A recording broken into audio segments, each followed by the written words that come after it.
All right, guys, it's Jonathan. Long time no see. I get it. Just a friendly message to all of our lacrosse families out there. So, been sending out some posts lately. Been working on some new content in Lacrosse Goalie University for our Lacrosse Goalie University members. But I wanted to just give a quick little comment because it seems to be affecting a lot of people. So it's fall ball, and a lot of lacrosse is happening. Always more lacrosse, and it just blows my mind how much lacrosse happens in the fall. Um, but whatever, it makes sense.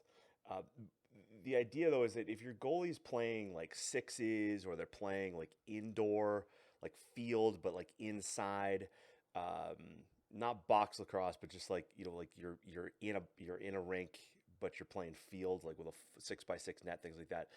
So here's the thing: your goalie, when they make a save off of like a play, it's up to the goalie to kind of have an understanding of where the ball should be going for an outlet pass. Like that's up to the goalie, and that's based on the offense, the formation that the offense was in prior to the shot being taken, right? So whatever happened before that, the goalie should kind of have an idea of like who's open, okay?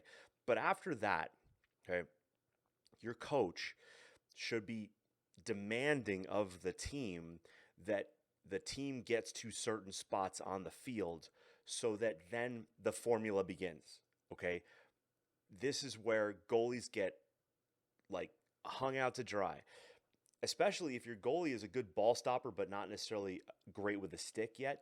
This can also affect that. And I've seen this happen even at the college level where you get some goalies who are good ball stoppers. Their stick skills are good, but they're not phenomenal. When they're not phenomenal, the decision making is a problem. So this is where it's just like in football, where a quarterback has like what are called reads. People need to be open. People need to be in the right spots because when we do that, everybody has a chance to succeed. And I'm not just talking about the goalie. I'm talking about like if the goalie outlets it to a defenseman, and then now they get the ball. It's a formula. And if if your team is breaking down, if your goal is breaking down, your defense is breaking down, that's on the coach, right? That's on the coach to be reinforcing who needs to get where and when. Just like I use the analogy of like a theater. When the show starts, right? What do they say? Places everybody. Well, the reason why they say places everybody is that if they're not in the right places, the show can't go on, right? So if your goalie is taking like unnecessary heat because they're messing up on the clear, it is not 100% their fault. I like to, I tell all my athletes, I wrote about this in my book, you take 100% responsibility. But there are times when if your team is not there to support you, now your goalie has to come at it with some unrealistic level of athleticism, or not unrealistic, but like exceptional athleticism to now beat a man or beat a girl, right? Like to get past them to finally get open, to be able to draw and dump. So if your goalie's not getting that support, like, it's on the coach. And it's a lot of coaches spend a lot of time on offense. They spend a lot of time, working on getting goals, and then they can't get the ball out of their own end, and they wonder why their team can't get goals.